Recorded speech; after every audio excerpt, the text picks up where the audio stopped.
So I've just got keys to my next flip project. Let me show you around this one. It is in fact a stinky, horrible, smashed up property that's falling to bits.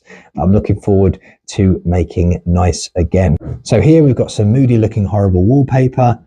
In the living room, we've got some horrendous polystyrene tiles, and they seem to be everywhere in this property. We've got furniture left as well, which is an extra cost, time, effort to take out. Old fireplace has got to come out as well. We've got some damp going on by the window. That needs to be rectified before anything gets plastered. So we've got a fair bit of work to do here. Kitchen looks pretty horrendous, as I'm sure you'd agree. Very dated. I've just had an asbestos survey done on this property, and there's asbestos found here on these tiles at the bottom. The old boiler here is got asbestos in it as well. So those things can't just be thrown in a skip. They've got to be taken out properly. You need to get people in to do it right, so it's safely before you get people starting work on your job. Make sure when it comes to asbestos, you don't fuck around, you don't take any risks, and you get it done right, because it can be really dangerous stuff. It's not worth messing around with. Here is nasty looking Artex walls. The plasterer is going to have some fun getting all them sort of taken back before they get skimmed. Can't just skim directly over that. It's got to be taken back a little bit first, so that'll be fun for him. We've got holes in the ceiling here, you might notice. That's just from where we've had an asbestos survey where samples have been taken out to see what else might have asbestos. And I know from the results of the survey, it's just the boiler cupboard that I showed you there that's got any asbestos. So I know I'm good to go elsewhere.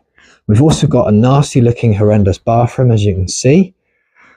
Very dated. Now it's going to need completely ripped out, start again. There's nothing that can be salvaged in this job, but that's not unusual with jobs that I do. Everything normally needs to be ripped out and start again, really. We've got some nasty combinations of wallpaper in here. We've got sort of a yellowy, horrible colour here, coupled with some purple over here. We've got blue polystyrene tiles up here. We've got everything going on here.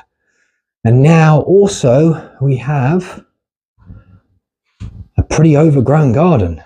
Now that's going to take some time, effort and energy to remove all of that. So when you're buying properties like this, like I do, these properties that you get at auction where they're very much sold as seen, nothing gets cleared before you start work. In most cases, that means I've got to get rid of this furniture. The furniture adds cost in terms of rubbish removal. If you're going to pay someone to do it, if you're going to put it into skips, whatever you do, it's going to cost money, it's going to take time. So it just needs to be factored into the budget, really. But aside from that, this is a fairly straightforward project compared to some of the ones that I've done. Yes, there's some asbestos to get rid of. The garden's going to need a little bit more work than most properties, but it's not a huge job in the grand scheme of things. The windows are fine. Yes, it's going to need new central heating system, some replumbing, electrical rewire. It's going to need some damp proofing, replastering, kitchen, bathroom, flooring, decoration, etc. But the grand scheme of things, that's not actually that much. It should be a fairly straightforward project, but looking forward to transforming this property, and you'll see more from me on this one very soon.